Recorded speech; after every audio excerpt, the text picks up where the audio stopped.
Good evening students. ठीक है, आज हम लोग DPP 5 और 6 जो कि लिविंग वर्ल्ड से रिलेटेड है उसको हम लोग कंप्लीट करेंगे। ठीक है, तो चैप्टर का नाम क्या है? The living world.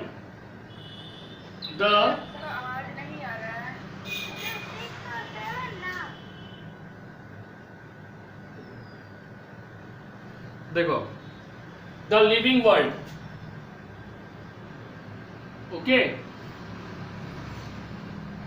Living world. आवाज आ रहा है?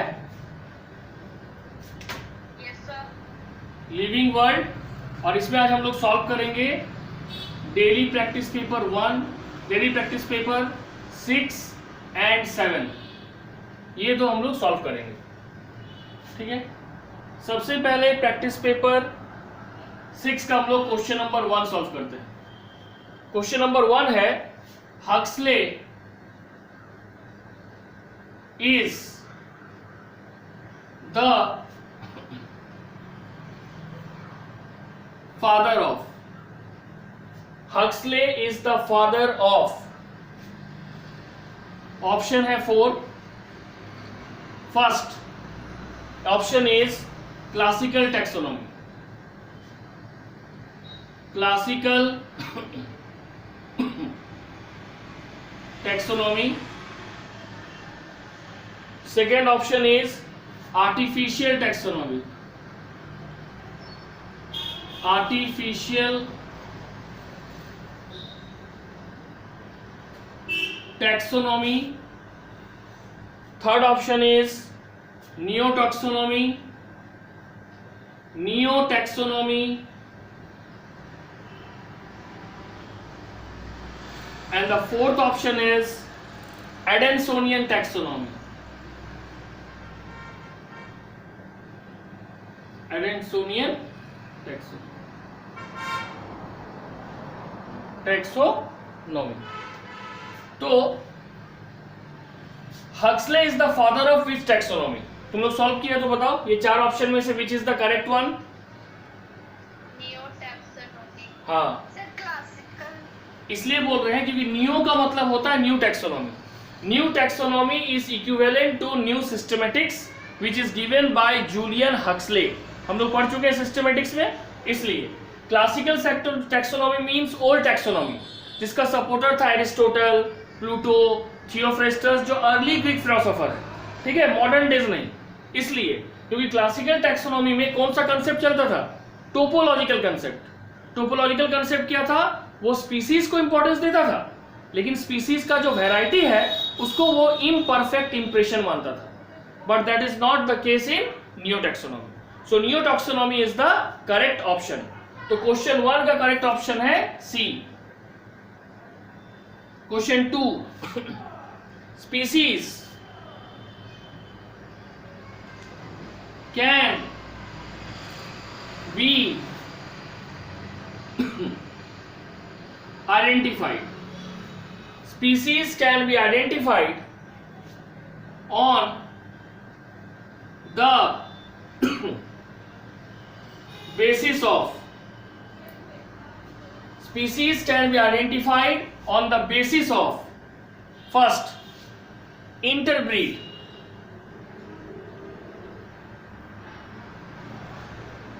Interbreed. Second, species diversity. Species diversity. Third, reproductive isolation. Fourth, none of this.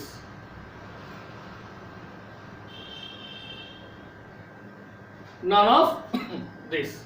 Species can be identified. Species को आइडेंटिफाई किया जाता है किस आधार पर? फर्स्ट ऑप्शन है इंटरब्रीड। हाँ, स्पीसीज डाइवर्सिटी नहीं, देखो तुम्हारा, तुम पहले समझो। Species can be identified. Species को आइडेंटिफाई किया जाता है किस आधार पर? बोलो। इंटरब्रीड होगा तो सेम स्पीसीज होगा। देखो, दो स्पीसीज विच इंटरब्रीड फ्रीली मतलब वो सेम ग्रुप का है। दूसरा है स्पीसीज डाइवर्सिटी, तीसरा है रिप्रोडक्टिव आइसोलेशन, और चौथा है नन ऑफ दिस। तो आंसर होगा रिप्रोडक्टिव आइसोलेशन। ठीक है, देखो हम लोग पढ़ेंगे इकोलॉजी में है कि पहले सुन लो, स्पीसीज डाइवर्सिटी, डाइवर्सिटी का मतलब क्या होता है?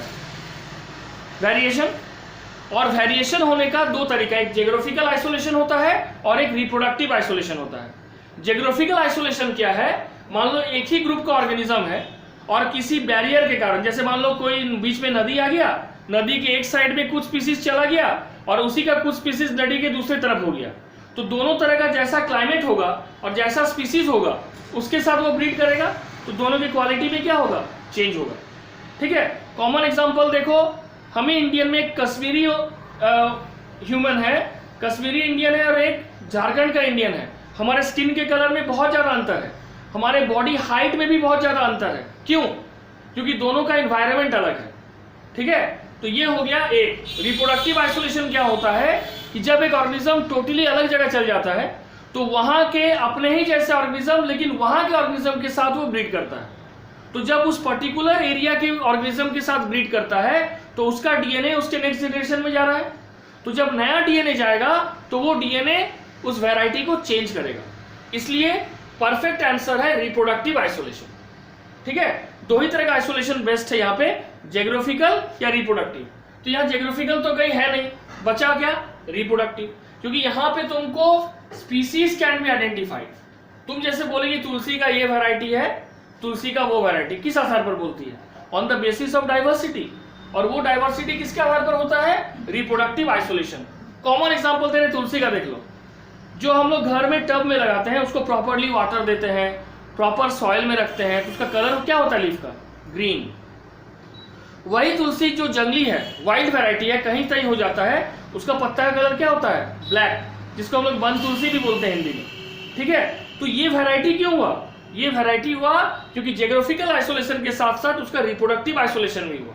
वो जिस जगह था उस जगह के तुलसी के स्पीसीज के साथ ब्रीड किया, तो उसके कैरेक्टर में चेंज आया। समझ आया?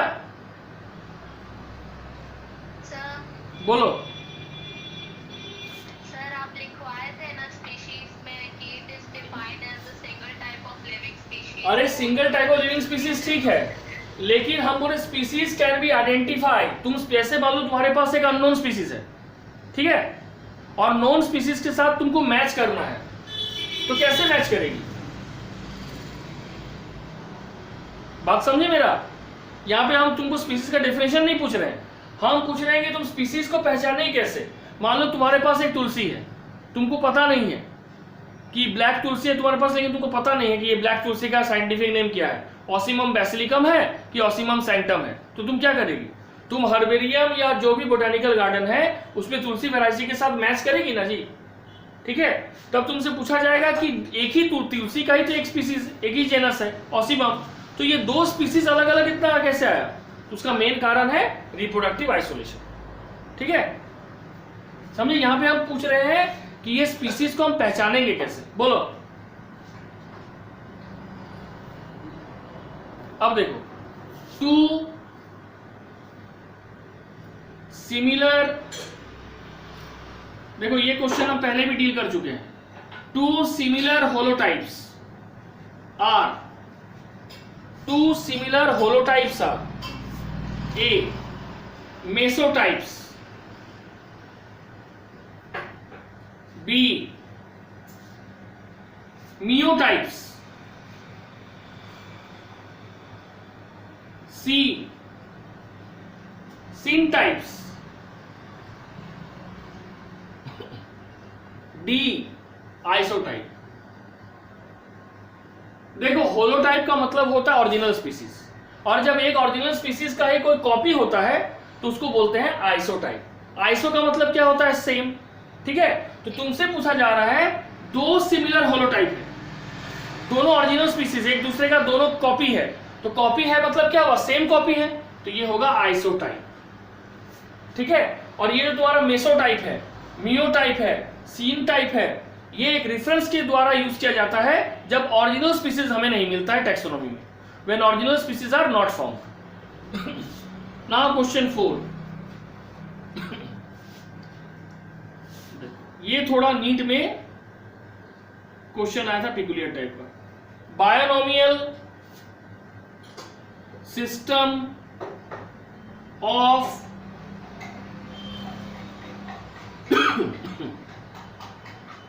nomenclature, binomial system of nomenclature for plants is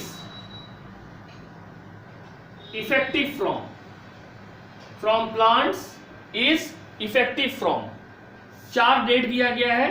first 5, 8, 1771, second 1, 5, 1753, third 1, 8, 1758, D 6, 7, 1736।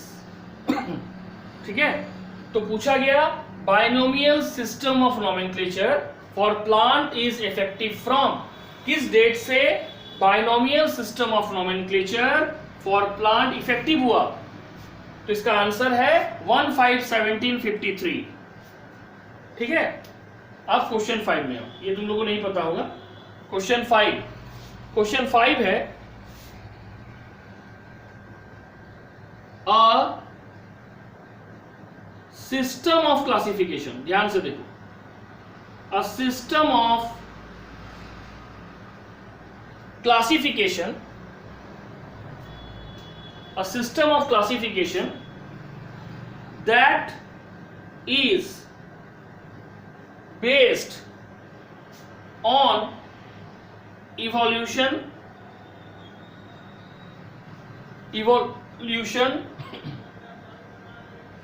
order and ancestry. A system of classification that is based on evolution, order and ancestry is known as, एक system of classification है जो किसके ऊपर based है? Evolution, order and ancestry is known as.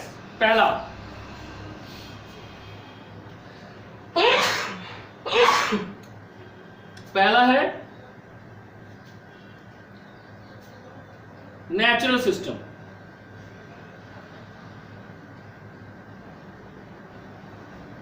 Second is analogous system, analogous system,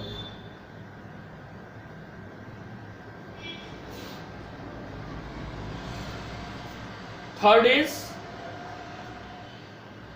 phylogenetic system,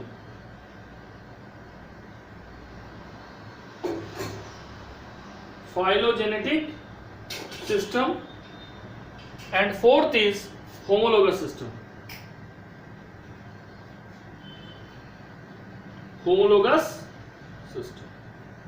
अब बोलो इसमें से कौन सा सिस्टम बेस्ड है 3 फैक्टर के ऊपर? First is evolution, second is order and third is ancestry. Natural system, analogous system, phylogenetic system या homologous system, which option is correct? बोलो। एकदम 100% फाइलोजेनेटिक होगा, क्योंकि फाइलोजेनेटिक सिस्टम में हम इवोल्यूशनरी हिस्ट्री का पता करते हैं, और इवोल्यूशनरी हिस्ट्री का जब हम पता करेंगे ऑटोमेटिक हम उसके एंसेस्टर्स का जान लेंगे कि उसका एक्चुअल एंसेस्टर्स कौन है, पॉइंट ऑफ ऑरिजिन कौन है, प्लस वो किस ऑर्डर से बिलोंग करता है। तो correct answer is option C, that is phylogenetic system of classification. इसका सपोर्टर था ताख्ताजान, हचिनसन और एंगलर एंड प्रांटल, PRANTL। अब आओ क्वेश्चन 6 में।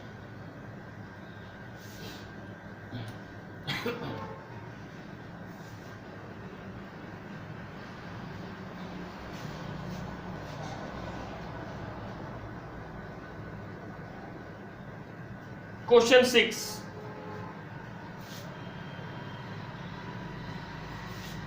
Characteristics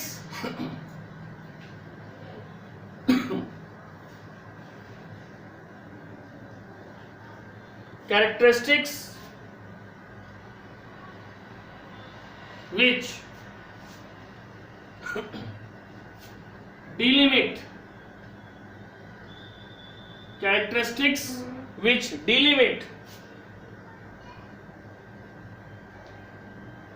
a family, characteristics which delimit a family are more general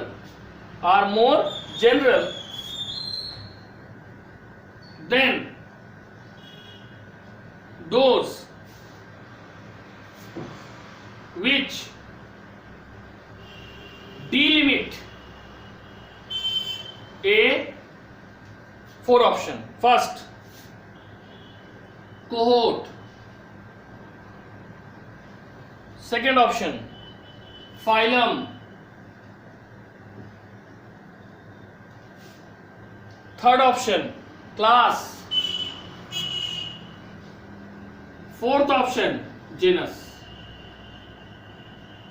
Characteristics which delimit a family are more general than those which delimit क्या होगा बोलो?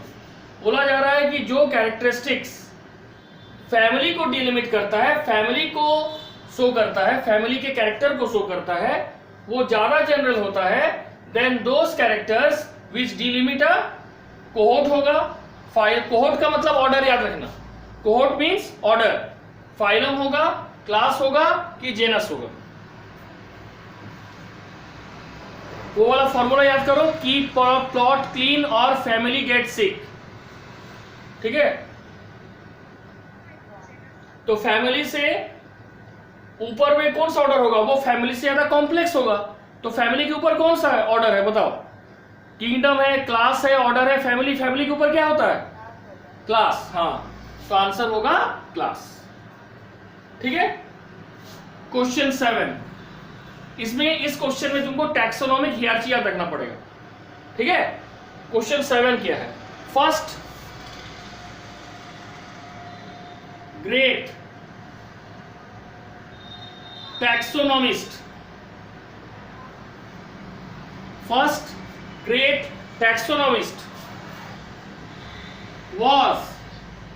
first great taxonomist कौन है? First great taxonomist was Linnaeus, Linneaus. Second, Hooker यानी बेंथेम Hooker बोला जा रहा है यहाँ पे. सी, बेंथेम हुकर वाला में से एरिस्टोटल. हम लोग पहले जानते हैं कि एरिस्टोटल एक जूलॉजिस्ट है. ठीक है. D, Engler. बोलो इसमें से सबसे ग्रेट टैक्सोनॉमिस्ट कौन है? जिसके सिस्टम को नहीं, लिनियम के सिस्टम को लेकिन मान्यता नहीं मिला. लिनियस का साइंटिफिक नेमिंग को मान्यता मिल गया, लेकिन लिनियस का जो बोलना था क्लासिफिकेशन उसने तो खुद गलत कर दिया था. लिनियस का सिस्टम क्या था? Artificial system. उसने क्या किया था? On the basis of number of androecium पूरे प्लांट किंगडम को क्लासिफाई कर दिया, जिसमें एक एंड्रोसियम है, मोनेंड्रिया बोला, एल्गी, ब्रायोफाइट, टेरिडोफाइट है ना, टेरिडोफाइट, जिम्नोस्पर्म, एंजियोस्पर्म सबको एक ग्रुप में रख दिया. सबसे पहला जो फर्स्ट ग्रेट टैक्सोनॉमिस्ट का जिसको उपाधि मिला, जो सबसे साइंटिफिक ढंग से इसको किया, वो है एंगलर. ठीक है. अब क्वेश्चन 8. क्वेश्चन 8 क्या है? Which covers the largest number of organism. Which covers the largest number of organisms. Which covers the largest number of organisms. ठीक है. पहला genus, second family, third phylum, fourth class. अब इसमें कुछ नहीं दिमाग लगाना है, तुम इतना दिमाग लगाओ कि जो टैक्सोनॉमिक हियरarchy हम पढ़ाए थे उसमें सबसे हाईएस्ट ऑर्डर में कौन है इसमें से, बताओ। फाइलम। हाँ, तो आंसर होगा फाइलम। देखो इसका थोड़ा सा टेक्निक हम बता देते, फिर से याद रखना, जो नहीं पढ़ेगा फिर से देखो। कीप, पॉट, क्लीन और family, gate, sit. High to low है। K for kingdom, P for phylum, C for class, और से ऑर्डर, फैमिली से family, G for genus and S for species. ठीक है, ये है। तो किंगडम से फाइलम, फाइलम से क्लास, क्लास से ऑर्डर, ऑर्डर से फैमिली, फैमिली से जेनस और जेनस से स्पीसीज। तो सब हाई टू लो है, तो सबसे हाईएस्ट ऑर्डर कौन है, किंगडम, फिर phylum, class, order, family, genus, species. Question तुमसे पूछा गया है which cover the largest number of organism, तो जितना ज्यादा हाई होगा उतना ज्यादा ऑर्गेनिज्म ज्यादा होगा। तो यहां पे क्या है, जेनस ये हो गया, फैमिली ये हो गया, फाइलम ये हो गया, ठीक है, और क्लास ये हो गया। तो सबसे ऊपर में कौन है, फाइलम, इसलिए आंसर हुआ फाइलम। फाइलम तुम्हारा सही आंसर। समझ आ गया, बोलो। जो एरो होता है वो नीचे से ऊपर होता है ना? नहीं नहीं, देखो नीचे से ऊपर भी है, ऊपर से नीचे भी दे सकती है। हम बोले हाई टू लो ऑर्डर, तो हाई टू लो कौन होगा, highest order kingdom, lowest order species. अब तुम अगर बोलना चाह रही है कि लो टू हाई, तो ऐसे कर दो, ठीक है। ऐसा कुछ नहीं है कि हाइट नीचे से ऊपर ही हो दिखाना है, ठीक है। हाँ, लेकिन बेटर यही है जो टैक्सोनॉमिक हियरार्ची मैंने लीनियस दिया था, क्योंकि टैक्सोनॉमिक हियरार्ची को भी कौन दिया था, लीनियस, इसलिए टैक्सोनॉमिक हियरार्ची का दूसरा नाम लीनियर हियरार्ची भी है, ठीक है। अब हम लोग क्वेश्चन नंबर 10 पढ़ेंगे, सेट 6 का लास्ट क्वेश्चन।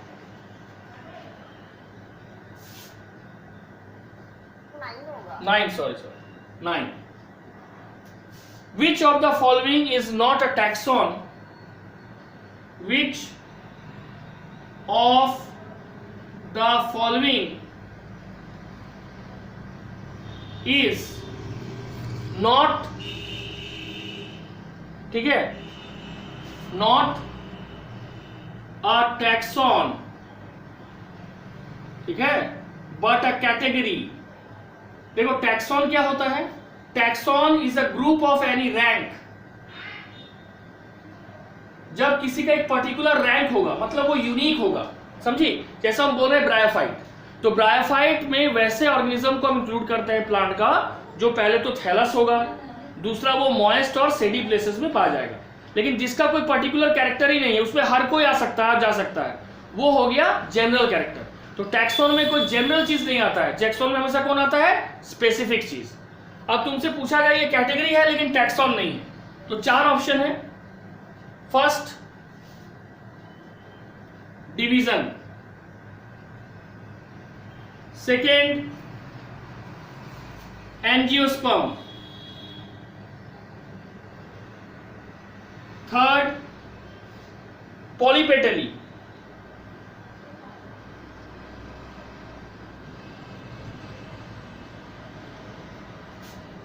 पॉलीपेटली, फोर्थ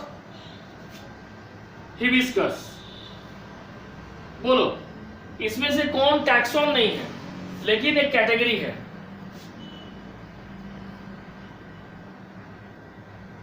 वो कैटेगरी है लेकिन टैक्सॉन नहीं है।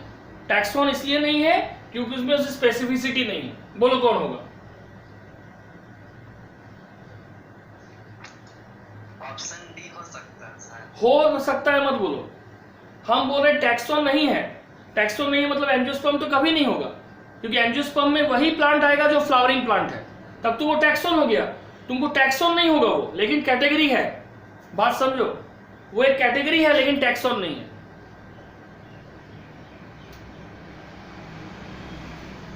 ठीक है, डिवीजन, डिवीजन भी एक कैटेगरी है। हम लोग प्लांट में क्या लिखते हैं, डिवीजन ब्रायोफाइटा, ठीक है, और प्लांट के बदले एनिमल में क्या लिखते हैं, फाइलम आर्थ्रोपोडा। तो डिवीजन एक कैटेगरी तो है, लेकिन ये स्पेसिफिक नहीं है। मतलब इसमें ऐसा नहीं है कि हम बोल रहे हैं डिवीजन ब्रायोफाइटा तो ब्रायोफाइटा आएगा, उसमें एल्गी भी आ सकता है, टेरिडोफाइट भी आ सकता है, जिम्नोस्पर्म भी आ सकता है और एंजियोस्पर्म भी। मतलब इसका कोई स्पेसिफिक नेचर नहीं है, इसलिए division is the correct option. लेकिन अगर हम यहां लिखते हैं कि it is not a category but a taxon, तब तुम्हारा आंसर सही होता, दैट इज एंजियोस्पर्म। क्योंकि एंजियोस्पर्म में वही फ्लावर होगा जिसमें फ्लावर होगा, क्योंकि एंजियोस्पर्म का दूसरा नाम है फ्लावरिंग प्लांट, उसका अपना एक स्पेसिफिक कैरेक्टर है। बाकी तुम एल्गी से आ जाओ, एल्गी, ब्रायोफाइट, टेरिडोफाइट, जिम्नोस्पर्म, किसी में फ्लावर नहीं है। बोलो क्या बोल रही थी? एक बार फिर से एक्सप्लेन कर दीजिए ना। देखो डिवीजन जो है एक कैटेगरी जरूर है, पर इसका कोई स्पेसिफिसिटी नहीं है। मतलब कि जिस कैटेगरी में हम कुछ भी रख सकते हैं, जैसे डिवीजन में हम एल्गी भी रख सकते हैं, तो ब्रायोफाइट भी रख सकते हैं, टेरिडोफाइट भी रख सकते हैं, जिम्नोस्पर्म भी रख सकते हैं और एंजियोस्पर्म भी रख सकते हैं। लेकिन टैक्सॉन क्या है? टैक्सॉन का डेफिनेशन ध्यान से समझो। Taxon is a group of any rank, जिसका अपना एक रैंक है, उसमें कोई दूसरा नहीं घुस सकता है। जैसे अगर हम बोलते हैं एंजियोस्पर्म, तो ये कभी कैटेगरी नहीं है, ये क्या है? टैक्सॉन। क्योंकि जैसे हम एंजियोस्पर्म बोलते हैं, पहला वर्ड जो स्ट्राइक करता है वो है फ्लावरिंग प्लांट, यानी उसमें ना ब्रायोफाइट आएगा, ना टेरिडोफाइट आएगा, ना जिम्नोस्पर्म आएगा। एंजियोस्पर्म में सिर्फ मोनोकॉट या डाइकॉट प्लांट आएगा, जो कि एंजियोस्पर्म। समझ आया? Yes sir. सभी से पूछ रहे हैं, अदिति, रिया, ठीक है, श्रेया सबसे पूछ रहे हैं, सुजीत, रिया सबसे, यस सर। ठीक। अब क्वेश्चन नंबर 10 में देखो, keystone species, keystone species, keystone species are, keystone species क्या होगा? First option, species belonging to same, species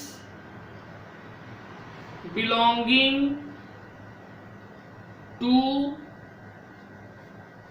same period. Second option क्या है? Species that determine, species that determine the structure of the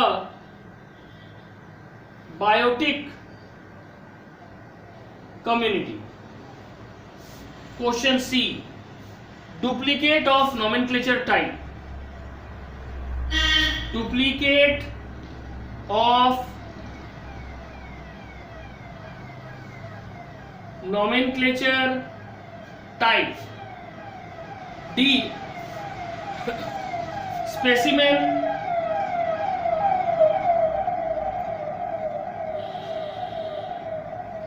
specimen selected from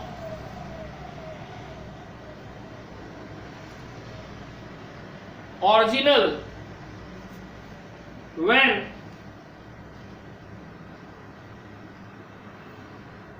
nomenclature type is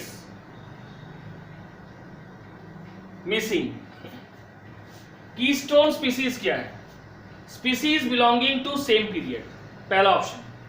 देखो keystone का मतलब होता है very important organism which is having a very important role in maintaining our ecosystem और biotic environment.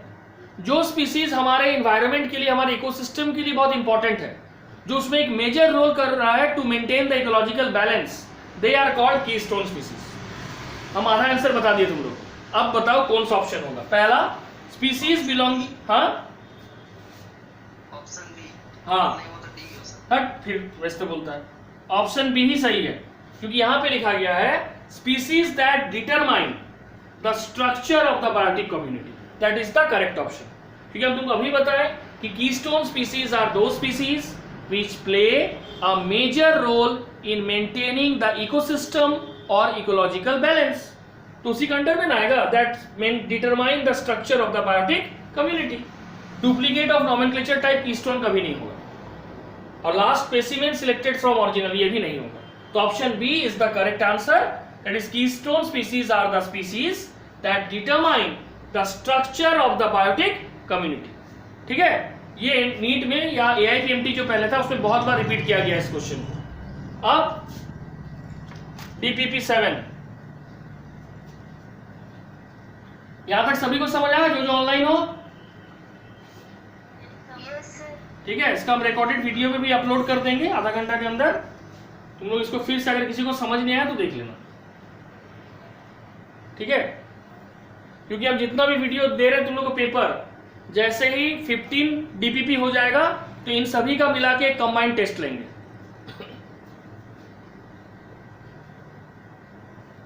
Question 1 DPP7. ठीक है, पहला question है, Nicotiana is first option variety,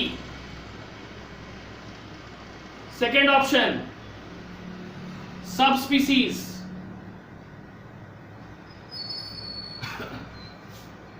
third option species, fourth option genus. बोलो which is the correct option. Nicotiana क्या है? Variety है, sub species है, स्पीसीज है कि जेनस है? जेनस होगा. जो टोबैको प्लांट होता है, टोबैको समझ रही है ना, तंबाकू इसको बोलते हैं. टोबैको का साइंटिफिक नेम है निकोटियाना टैबेकम. तो अकॉर्डिंग टू बाइनोमियल नोमेनक्लेचर पहला नाम को क्या बोलते हैं? जेनस, और दूसरे पार्ट को क्या बोलते हैं? स्पीसीज. तो निकोटियाना टैबेकम नाम है, तो टैबेकम स्पीसीज है, तो निकोटियाना क्या होगा? जेनस. ठीक है. Question 2, in hierarchical classification, in हियरचियल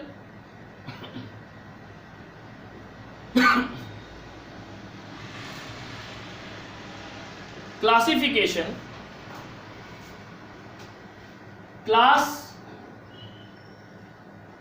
is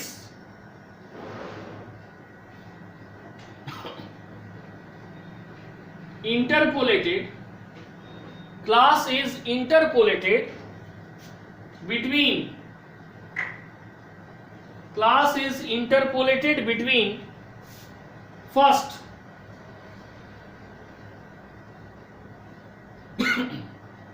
family and genus, second phylum and order, phylum and order, third order and family, and fourth kingdom and phylum.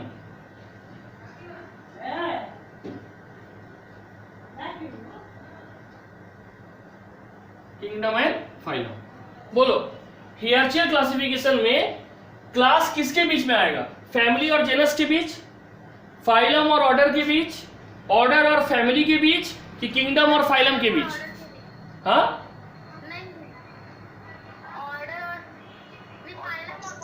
हाँ, ऑप्शन बी एकदम सही है. अभी बताए ना, keep pot clean. K for kingdom, P for phylum, C for class. तो phylum के बाद ना क्लास होगा, तो phylum and order. Option B is the correct answer. समझी? इसलिए इस वो जो क्लू वर्ड भी उसको एकदम ध्यान में रखना, इसलिए उसी से बेस ये क्वेश्चन है. देखो option, question 3, a true species, a true species consists of a population. A true species consists of a population first sharing the same nick, sharing the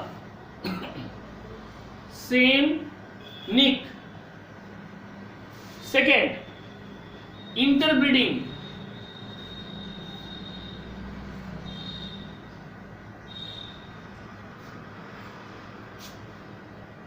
third feeding over the same food, feeding over the same food, and fourth reproductively isolated,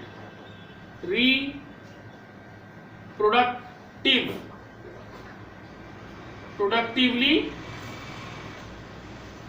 isolated.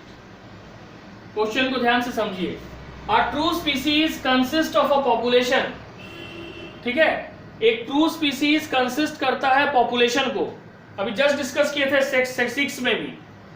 Sharing the same need, interbreeding, feeding over the same food या reproductively isolated.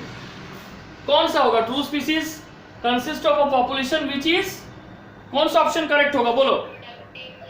हाँ, reproductively isolated, क्योंकि जब वो reproductively isolated होगा तो वो एक group of species होगा जिसको हम पॉपुलेशन बोलते हैं. ठीक है. Question 4,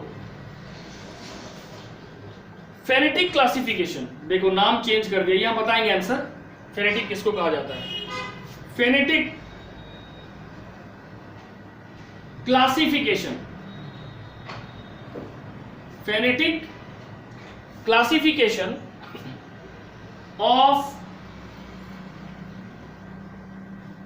organisms is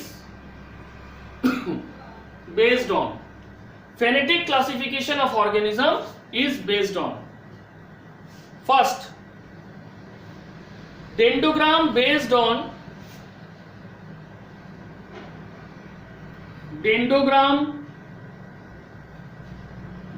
on DNA characteristics, DNA characteristics.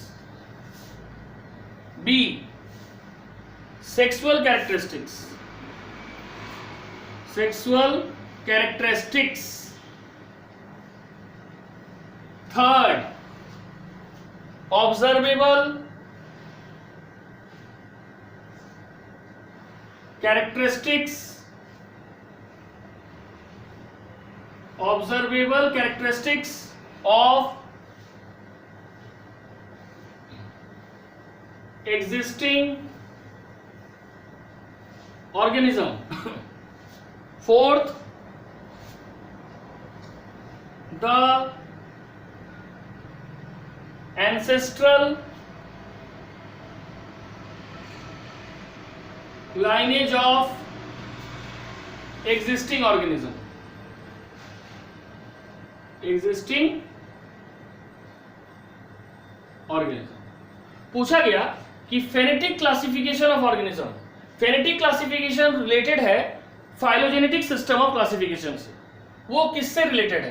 पहला डेंडोग्राम, जो कि बेस्ड होता है डीएनए कैरेक्टरिस्टिक्स के ऊपर. दूसरा सेक्सुअल कैरेक्टरिस्टिक्स के ऊपर. तीसरा ऑब्जर्वेबल कैरेक्टरिस्टिक्स के ऊपर.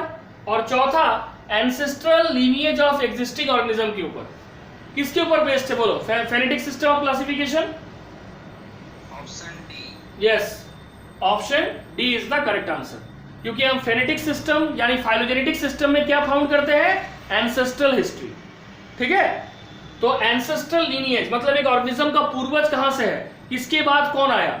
जैसे हम लोग ह्यूमन पढ़ते हैं तो सबसे पहले पढ़ते हैं, ठीक है, राइमोपिथिकस, ऑस्ट्रेलोपिथिकस, फिर बोलते हैं होमो हैबिलिस, फिर बोलते हैं होमो इरेक्टस, और फाइनली हम लोग बोलते हैं होमो सैपियंस. तो ये हमारा एंसेस्टर है. तो ये एंसेस्ट्रल जो लीनिएज है ये किस सिस्टम ऑफ क्लासिफिकेशन में मिलेगा? फेनेटिक क्लासिफिकेशन, जिसका दूसरा नाम क्या है? Phylogenetic system of classification. समझ आया क्वेश्चन 4 सभी को?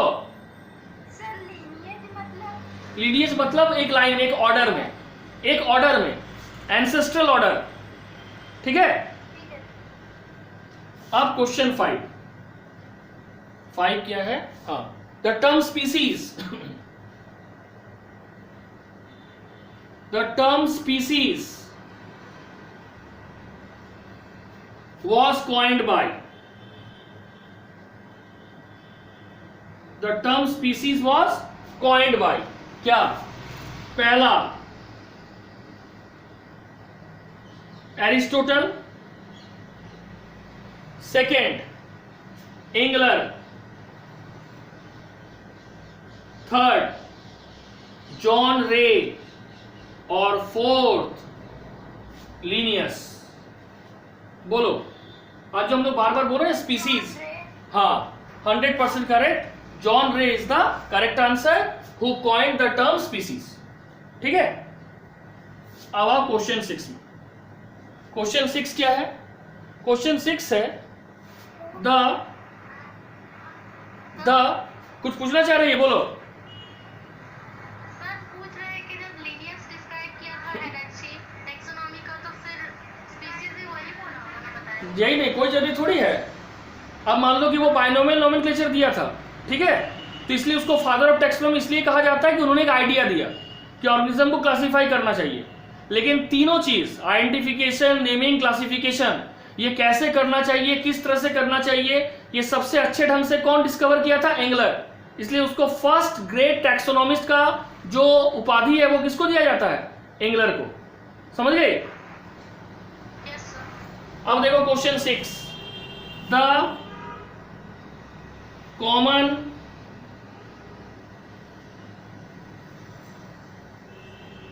characteristics between tomato and potato will be maximum at the level of their, the common characteristics between tomato and potato will be maximum at the level of their first family, second order, third division, D genus. बोलो, common characteristics जो है वो maximum tomato और potato का किस level में मिलेगा? Family, order, division या जेनस? सर 6 में तो जेनस ऑप्शन है ही नहीं। ठीक से देखो, 6 में 100% है। अच्छा नहीं भी है तो चलो कोई बात नहीं है, बोलो। चलो उस ऑप्शन डी को हटा दो। सर हाँ बोलो बोलो। Sir family. हाँ, family is the correct answer. Family. हाँ, जब दो मेंबर में मैक्सिमम कैरेक्टर मिलेगा then they share the common family, है ना? तो that is family is the correct answer. अब क्वेश्चन 7, सर 6 में ना सिर्फ फैमिली ही सही ऑप्शन दिया है, बाकी सारा ऑप्शन गलत दिया हुआ है। हाँ सारा ऑप्शन तो गलत है। क्या दिया हुआ है? बोलो option.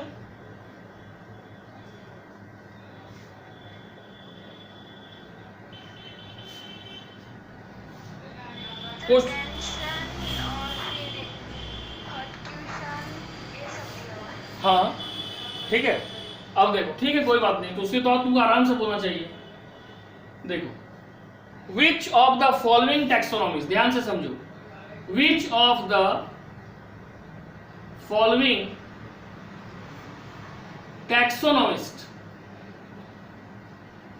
which of the following taxonomist described classification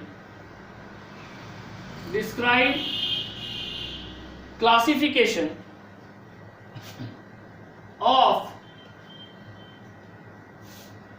plant kingdom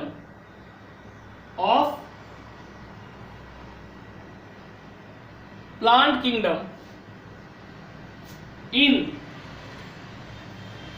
first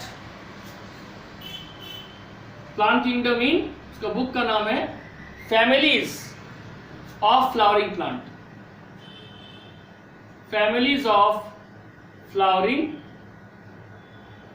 plants. First is Cronquist, first option. Second name is Takhtajan.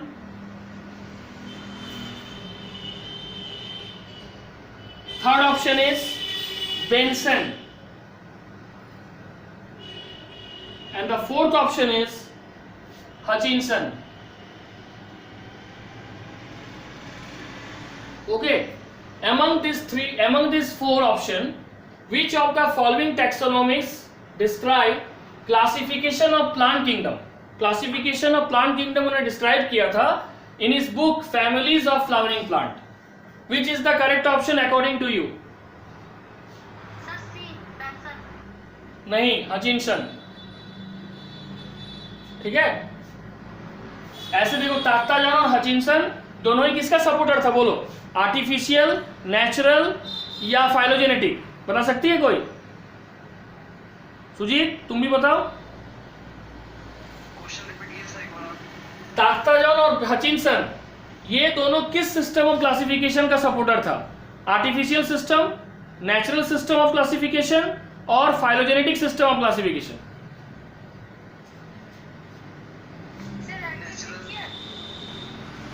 Phylogenetic. ठीक है, बार बार कितना बार ये वाला बात बताएं. नेचुरल में था बेंथेम हुकर, आर्टिफिशियल में था लिनियस और एरिस्टोटल, है ना. हम बार बार बता रहे हैं कि लिनियस क्या किया था? On the basis of androecium plant को डिवाइड कर दिया था. एरिस्टोटल ने क्या गलती किया था? On the basis of presence and absence of blood दो ग्रुप डिवाइड किया था, इनेमिया और एनीमिया. ठीक है. Question 8, cohort. Cohort is a group correlated with, ये हम जस्ट अभी कुछ देर पहले डिस्कस किए हैं, correlated with 4 option. First species, second families, third genera and fourth order. बोलो, जैसे फाइलम के बदले प्लांट के लिए डिवीजन यूज होता है, वैसे ऑर्डर के बदले कोहोर्ट यूज होता है. ठीक है, इसलिए cohort is a group correlated with order. ये दिमाग में हमेशा रखना. देखो टैक्सोनॉमी हियरची से कितना डिफरेंट टाइप्स ऑफ क्वेश्चंस आ रहा है. अब question 9, angler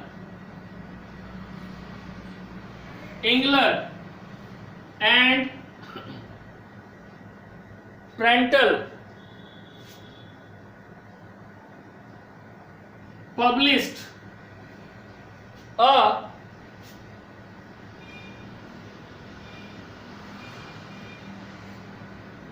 phylogenetic system in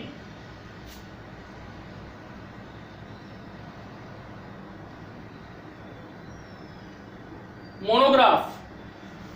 ठीक है, एंगलर एंड प्रेंटल ने एक फाइलोजेनेटिक सिस्टम को पब्लिश किया मोनोग्राफ में. उस मोनोग्राफ का नाम क्या है? 4 नाम हम दे रहे हैं, समझो. Die,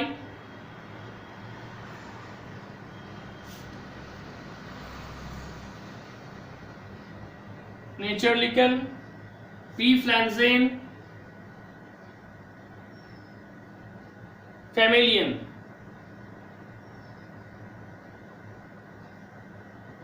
second, Historia Plantarum, Historia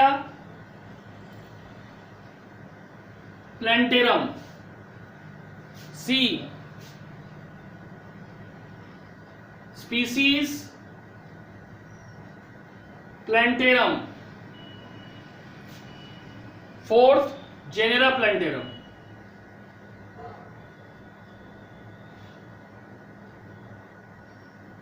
ठीक है, तो एंगलर एंड प्रेंटल ने पब्लिश किया फाइलोजेनेटिक सिस्टम एक मोनोग्राफ में. उस मोनोग्राफ का नाम क्या होना चाहिए according to you?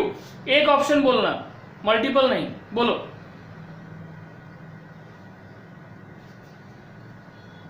Which option is correct? Option A. हाँ, ऑप्शन ए डाई नेचुरलिकन प्रीफ्रेंजन फैमिलियन। ये याद रखना, ये नीट में AIPMT में कई बार आ चुका है। Question 10 last, nomenclature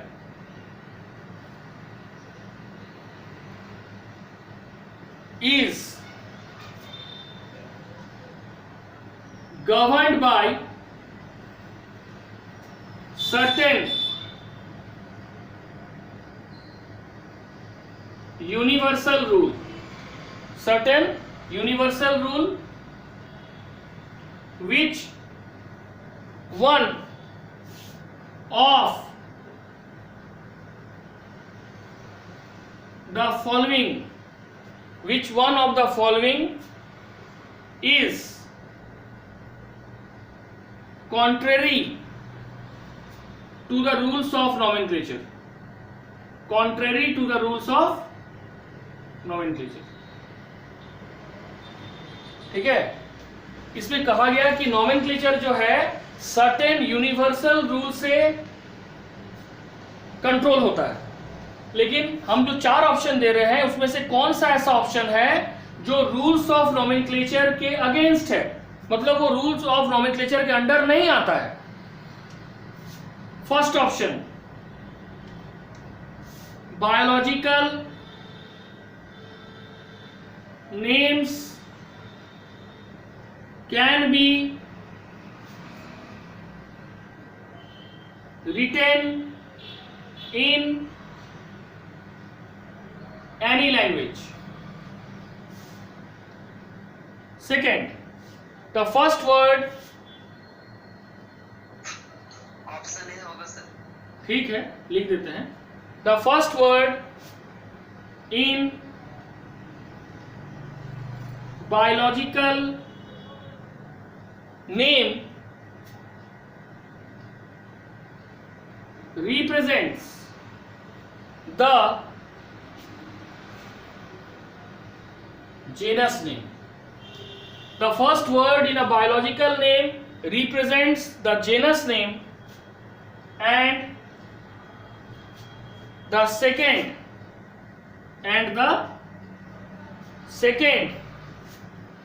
is a specific epithet. Third option है the names are written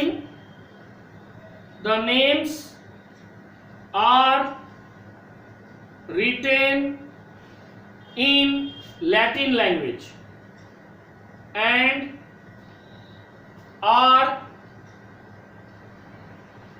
Latinized, और and are Latinized होगा। And the fourth option is when written by hand, when written by hand, the names are to be underlined. The names are to be underlined. और बोला जा रहा है कि जब हम उसको हाथ से लिखेंगे तो दोनों जेनस और स्पीसीज नेम अलग अलग अंडरलाइन होगा।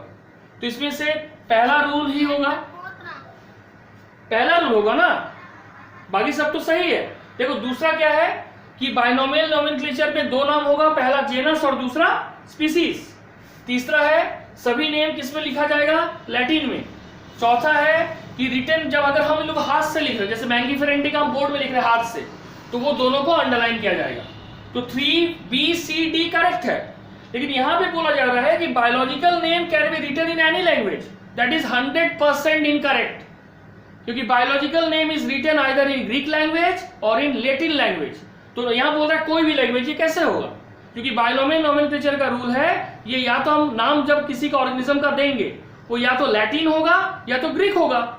तो ये जो है कॉन्ट्ररी, मतलब रूल्स ऑफ नोमेनक्लेचर के अगेंस्ट में बोल रहा है। तो कौन बोल रहा है, ऑप्शन ए, बायोलॉजिकल नेम वो can be written in any language. जबकि हम लोग पढ़ चुके हैं it is always written in either Greek और लैटिन, और nowadays it is most probably used Latin language. समझ आया? ठीक है, तो ये 6 और 7 क्लियर। अब नेक्स्ट संडे को जो भी डीपीपी देंगे फिर उसको हम लोग क्लियर करेंगे। दिमाग में रखो, जैसे ही 50, ठीक है, जैसे ही 15 डीपीपी होगा एक टेस्ट होगा। ओके, सर बोलो सर बोलो, सुन रहे हैं। सर आप मुझे डाउट क्लास रखेंगे आप? तुम क्लास ही कहाँ की पूरा?